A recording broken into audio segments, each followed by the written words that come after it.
Greetings, YouTube people! Once again, it's me, RigorM71. Today I have a movie review for you, and it's one that features two of my favorite classic horror actors. This guy, and this guy. Yes, indeed, it's Horror Express, starring Peter Cushing and Christopher Lee.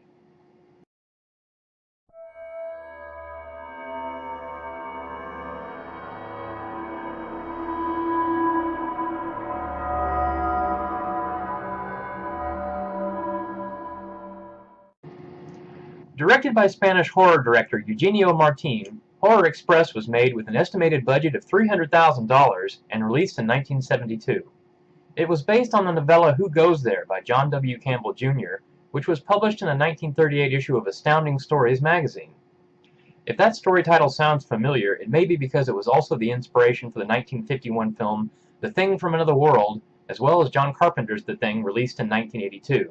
Despite being based on the same thing, Horror Express deviates from the other films and takes place on a train instead of an Arctic research station.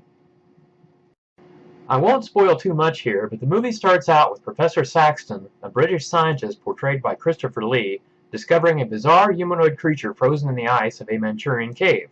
He immediately digs the thing out, sticks it into a crate, and attempts to haul it back to Europe by way of the Trans-Siberian Express. Here's a tip: don't trap yourself in a high-speed metal box with a frozen monster, especially if you're in a horror movie. But it's Christopher Lee, so he gets a pass.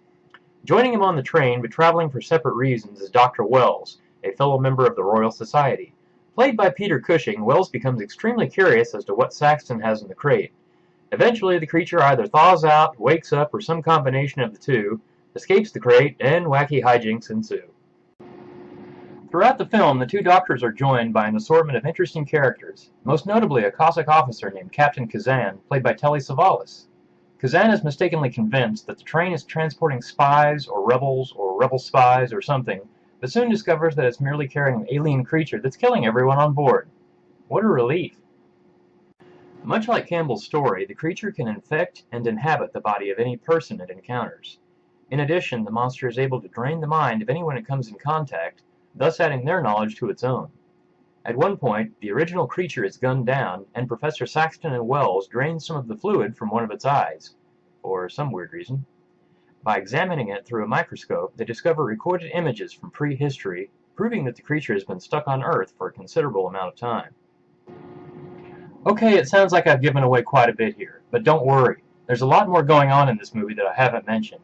The ending is especially interesting, so I won't touch on that at all. As far as production quality is concerned, it's typical of many British or Spanish horror movies of the early 70s.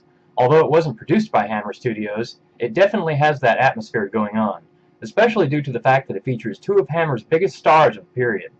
Don't expect mind-blowing special effects or photography here. This is 1972, folks. However, if you're a fan of classic horror, Christopher Lee, or Peter Cushing, you could do worse things with the 90 minutes or so it takes to sit through the film. If you're concerned about its availability, don't be. The movie is fairly easy to track down, especially these days.